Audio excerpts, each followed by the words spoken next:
शादी में आई चुड़ैल। अन्नपुर नाम के एक गांव में शादी चल रही होती है। वाह, मजा आ गया फूफा जी। शादी में क्या खाना बना है?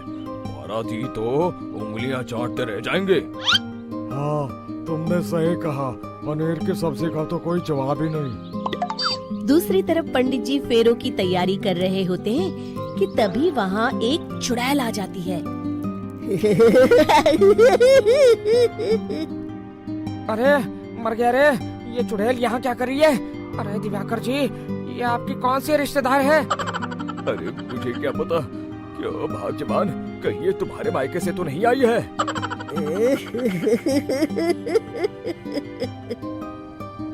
तुम लोगों की इस गांव में बारात लाने की हिम्मत कैसे हुई? मेरे रहते इस गांव में किसी की शादी नहीं हो सकती। अब तुम लोग देखो मैं क्या करती हूँ। अरे मर गया रे, मैंने सुना है ये जबान की पक्की है। भागो रे भागो, वरना ये चुड़ैल किसी को नहीं छोड़ेगी।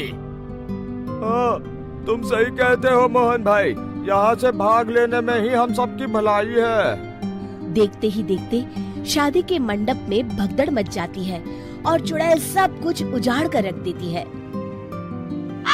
फिर एक दिन मोहन की शादी तय हो जाती है। अरे भाई, अगले हफ्ते मेरी शादी तय हो गई है, लेकिन इस चुड़ैल की दहशत के मारे तो मेरे हाथ पैर कांप रहे हैं। अरे मोहन, तुम्हारा दिमाग तो खराब नहीं हो गया? तुम अपने साथ साथ हम सब गांव वालों को भी बलि का बकरा बनाना चाहते हो? उस चुड़ैल के रहते तुमने अपनी शादी के बारे में सोच भी कैसे लिया? देखो गोपाल, डर तो मुझे भी लग रहा है, लेकिन उस चुड़ैल के डर से मैं जिंदगी भर कुंवारा तो नहीं रह सकता। तभी वहाँ मोहन के होने वाले ससुर आ जाते हैं। अरे ससुर जी आप? देखो, अब तक मैं तुम्हारा ससुर बना नहीं हूँ और शायद बनूंगा भी नहीं। ये आप क्या कह रहे हैं? मैंने तो शादी का कोड भी सिलवा लिया है। मैं अपनी बेटी की शादी किसी अच्छे गांव में कराना चाहता हूँ। तुम्हारा गांव तो भूतिया गांव है। मैं तो क्या, अब तो कोई भी अपनी लड़की इस गांव वालों को नहीं देगा। इस तरह चुड़ैल के डर से उस गांव में किसी की भी शादी नहीं हो पाती। फिर एक दिन गांव के जमींदार अपनी बेटी की शादी करने का विचार करते हैं, लेकिन चुड़ैल के डर से उनकी भी हिम्मत जवाब दे देती है। अगर मेरी बेटी की शादी तय समय से नहीं हुई तो मेरी नाक कट जाएगी। मुझे कुछ करना ही होगा।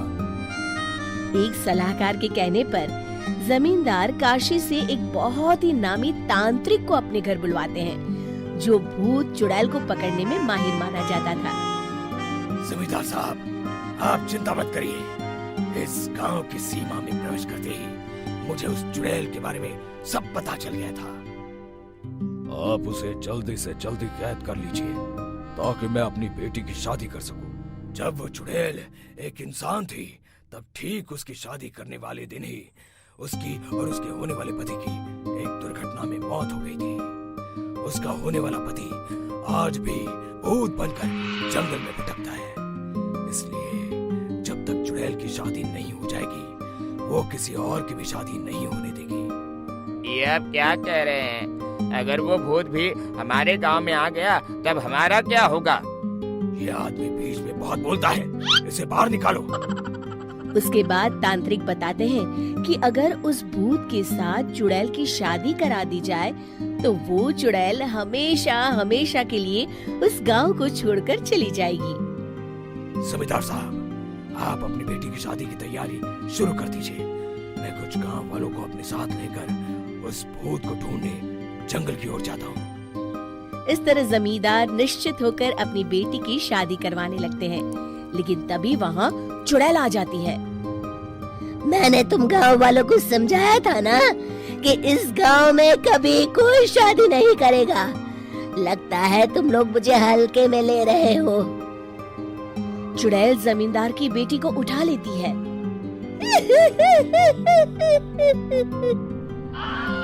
अब देखती हूँ बिना दुल्हन के तुम लोग शादी कैसे करोगे। मैं इसे अपने साथ ले जा रही हूँ। छोड़ मुझे, पिताजी, मुझे बचाइए। अरे कोई मेरी बेटी को बचाओ। तभी तांत्रिक उस भूत को लेकर वहाँ पहुँचता है। अरे भाग्यवान, रुको, इन मासूमों को परेशान मत करो, मैं आ गया हूँ, अब तुम मेरे साथ चलो। चुड़ैल बहुत खुश हो जाती है।